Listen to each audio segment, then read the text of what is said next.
When he is agitated, is there something I can give him to calm him down, or is there anything I can do? The first thing to do is understand in which circumstances the anxiety comes out. Anxiety is a very general and undefined phenomenon in Alzheimer's disease patients. A bit like crying for babies.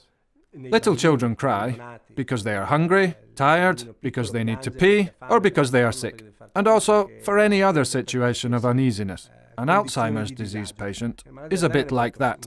Under which conditions does your father's anxiety manifest itself?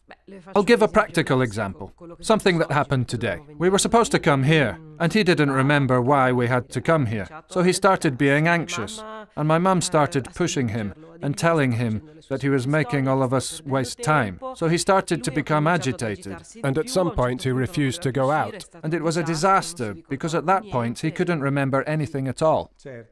This is a rather paradigmatic example of what happens in most families with an Alzheimer's disease patient.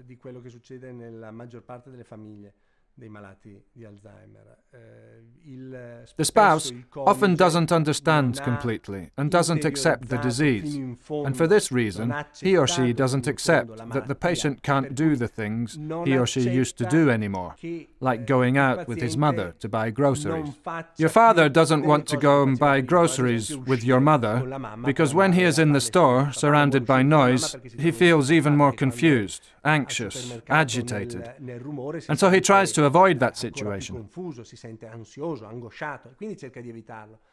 Your mother is not able to trade places with him and see things from his point of view, and so she tries to push him to do things. Why is he doing that? What's going on in your mind? Sometimes she criticizes him, that's for sure.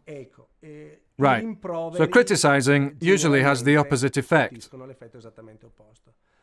Rather than stimulating the patient to gather willpower and mental energy to do things, criticism irritates him, makes him mad, and the familiar environment, together with the relationship with the spouse, generally deteriorates. When your father refuses to do things, it is generally due to a perception of inability. He refuses to do those things because he doesn't want to face the frustration of the incapacity of doing them. If your mother was more welcoming, more reassuring, your father's behavior would be much more calm and acceptable. Is it all my mother's fault, then? I wouldn't say so. I don't think that putting the blame on someone is the right attitude in order to solve the problem.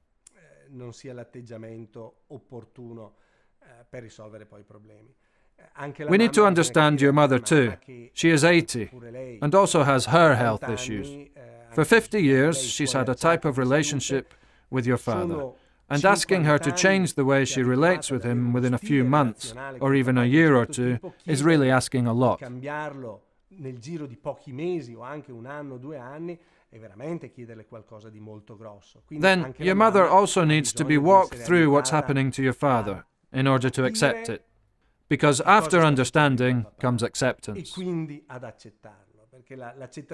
So you, as her daughter, should help your mother to understand that your father is sick and that all his actions are secondary and that they come out.